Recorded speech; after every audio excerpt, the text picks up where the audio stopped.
Oh, the little gray fry and pink sea hare. Little sea hare? You barged into here without warning. Was it an accident, or did you wish to bathe with me? Can't tell the difference between past and future waters? This has always been my home. Sorry, we didn't mean to disturb your bath. We'll leave now. It's no big deal. There's no need to panic. This is the natural state for me. People on land force themselves to wear clothes, adding unnecessary constraints. Forget it. If Duck's Goldweaver heard that, she'd scold me again. All right. Please make yourselves comfortable and wait a moment.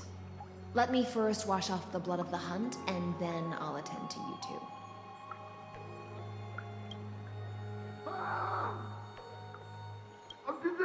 The delegate from Ladon has been assassinated! Quick! Quick, someone come quick! Ah, the broken crab shell surfaces. I was worried it had been washed away by the current.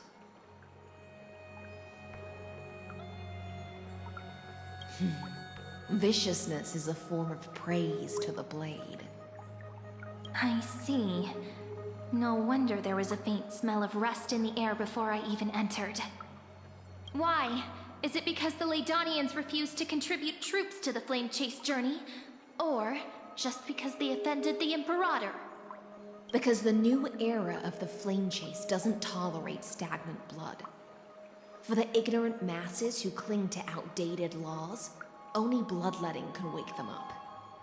Right now, the rebel forces on the frontier are rising, and Ladon has been secretly supporting them. They loudly chant the slogan, "Return to the era Chrysia," unwilling to relinquish military power. They're just building momentum for the rebellion.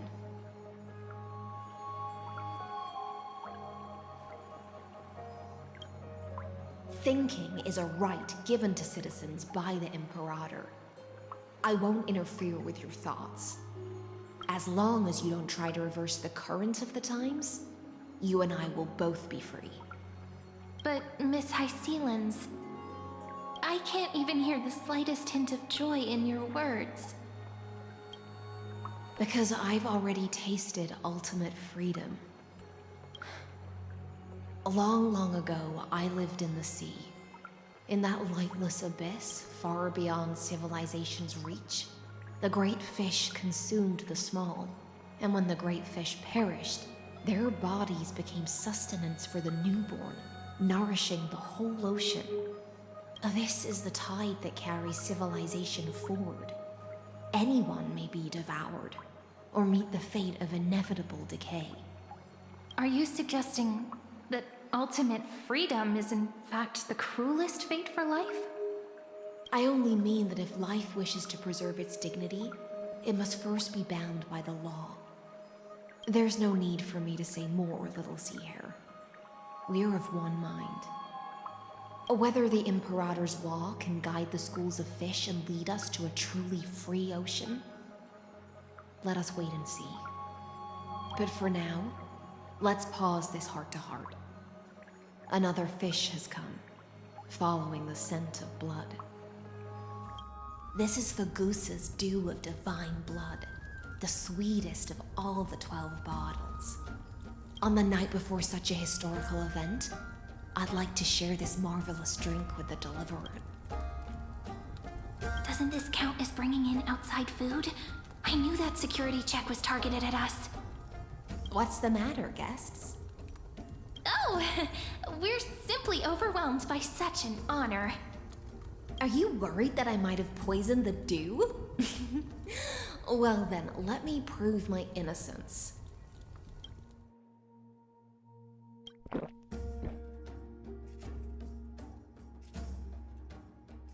See?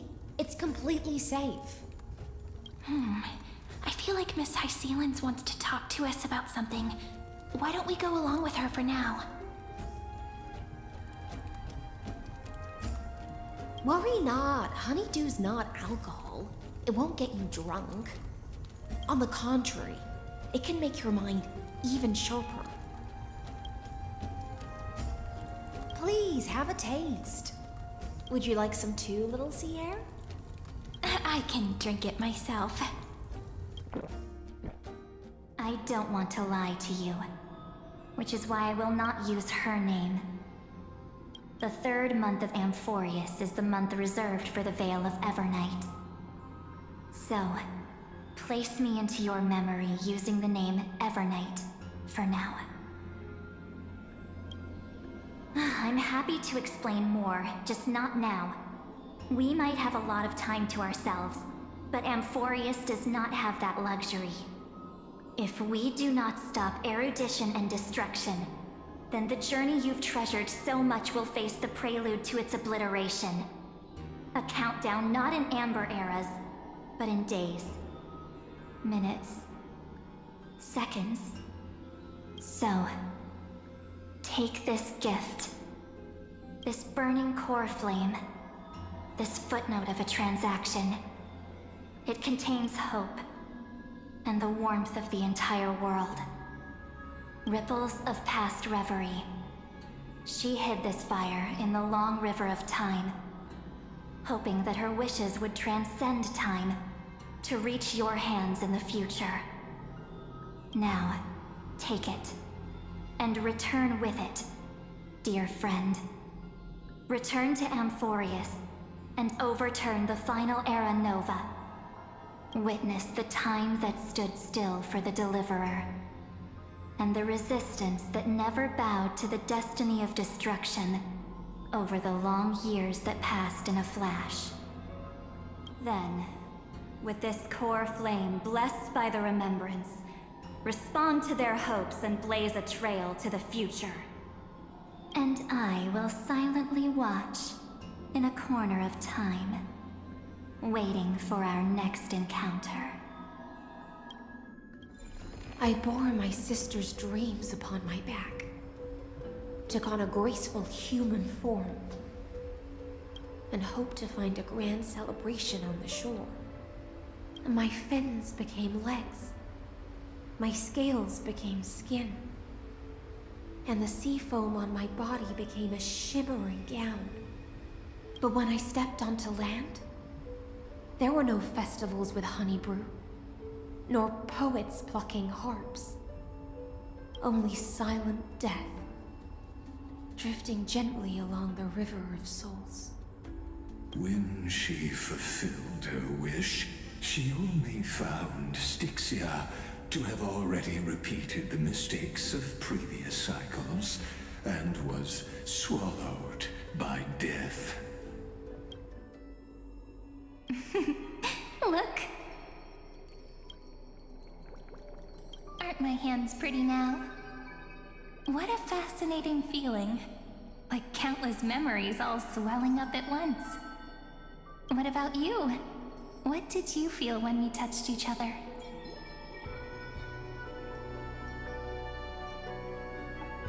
Really? That makes me really happy. If memories can move people, then it must have been a happy memory, right? Now, please remember what you're feeling right now. Write it down in your heart and keep it there. Memories you want to treasure will never fade away. Even if immersed in the long river of time, these memories will still leave traces of their existence. So, if the view in your memory ever grows fuzzy, just reach out and touch it. It's like reading bedtime stories together at night. It wipes away the chill of passing time, sharpens the outline of memory, and restores its power to nourish the spirit. Now, I'll carry this power with me, and for a little while, I must part from you, as I step into the long cycles of this world. Give me your blessings, friend. Then, let that bright future be, as we have written. Imperator, wait! How could someone of your status come to the front lines? Let me be the flag bearer! The troops defending the pass to the west of the Grove. Have they surrendered? They ran as quickly as they could when they heard your name. The Golden Cocoon Pass is now in the First Legion's hands. Good. What about the Delosian militia? The Third Legion set fire to the mountains and flattened everything west of the basin. They just need a few more days. That is enough. We cannot afford to miss an opportunity for victory. Lastly, how many Leidonian cannons are left? They are no more. The Second and Fourth Legions have destroyed them all. Very good. They now have no way out, no reinforcements, and no artillery support. We will be able to liberate the Grove of Epiphany in the blink of an eye. We will launch the final charge 1 quint after the curtain fall hour tomorrow. Remember, as long as the Alliance's flag still flies on my shoulders, you must keep moving forward. Take no prisoners among the enemy's soldiers. All sages who resist are to be captured and tried according to martial law. And do not destroy any books. Now go! Notify the entire army! Understood! Those who are resolved to die, we salute you. Reporting in. The mountain dwellers are resisting fiercely, and the legendary Mountain Breaker is personally engaged in battle. Their formations are nigh impenetrable. Then cease our frontal assault. Send scouts to all legions and tell them to retreat into the Tritos Plains before the parting hour. What? Are you planning to surrender? It's a strategic change of plans. The seismic walking dragon is enough for that battlefield. Walking dragon? You mean that stupid beast, Terravox? What can they even do? Stupid? No. They are the wisest of all of Georios' creations. Only they can perceive the currents of time. Let them deal with their earthly brethren. We will advance and take the lead in defeating what remains of our enemy. I will deliver the most fiery retribution for the humiliation they dealt us, and crown myself with a god-slaying wreath. Understood. I'll see to it. Those who are resolved to die, we salute you. The Temple of the Three Fates sent a letter, Imperator. They refused to surrender, and said this letter is their last warning to us. Tell the commanding officers not to launch any attacks unless they receive the Imperator's handwritten approval. Disobedience will be punished by death. What are you doing? The priests of the Three Fates aren't soldiers, but politicians. Do not mistakenly believe they don't have a plan. These dying pests will wring out every idea from their brains, all for short-sighted gain. They are much shrewder than we are. I am inferior to them in that regard. They also have the prophecy to wield as a weapon, something I am not blessed with. Launching an unplanned attack will only disadvantage us, as all of Emphorius will judge our actions. Which means, I will be heading to the battlefield myself, just as I have always done. This time, however, I will go alone. I will conduct secret negotiations to ensure fate is on our side. Understood. The legions will make their preparations. Those who are resolved to die, we salute you. Why are we not allowed to march out with the army, Imperator? This will be a long voyage with no return. Those of you who bear the prophecy cannot come with me. Why are you personally leading this battle if it's doomed to fail? The Flame Chase journey cannot be without a leader. That is correct. The Empire will be without a head when the Imperator falls. But remember, as long as you seize the right opportunities, even a chaotic game will remain winnable. My departure will create a long staircase for you. You will understand what I mean when news of my death reaches your ears. Saridra, is our journey about to be over? Destroy the old laws and forge new ones. My conquest has reached its limits within the borders of Amphorius. Since the prophecy already decreed that the Imperator would never conquer the stars as she wished, I will bow out here and try no more. More Chrysos heirs bearing divine authority will be born, and many more heroes will arise. Will they demand peace or war? Will they resist tyranny, or become the next Imperator? I do not care. The children of the future will decide for themselves. Do not mourn for me. Anyone can kill the Imperator. But the only one who can truly destroy her is Ceridra.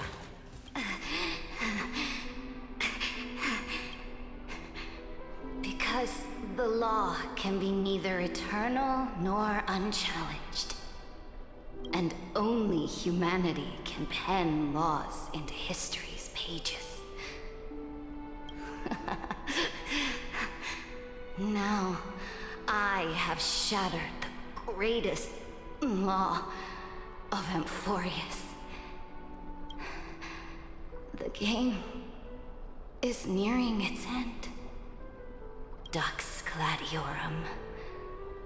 Even though you killed the Imperator in the previous 30 million cycles, this time, you finally found your own law. Then, High Sealants, Electra.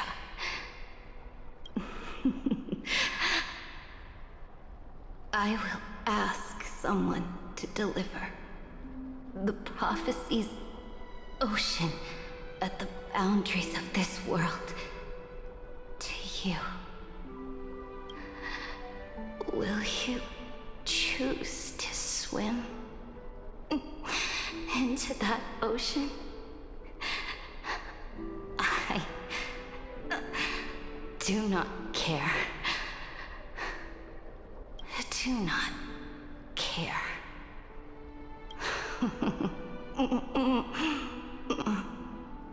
The Imperator muttered about her conquests, and news of her death spread in the city.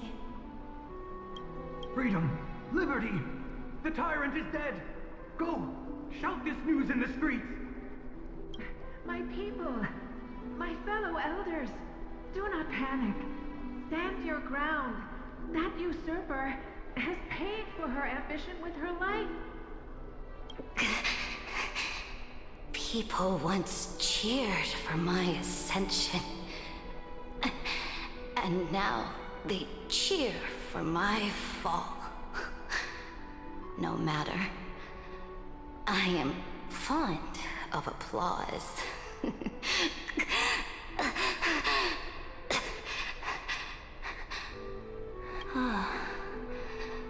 I see the cosmos, the battlefield that I cannot reach. I will return in the next cycle. The stars will hear my legion's war drums. Hear the great name of the Imperator. Hear Amphorius.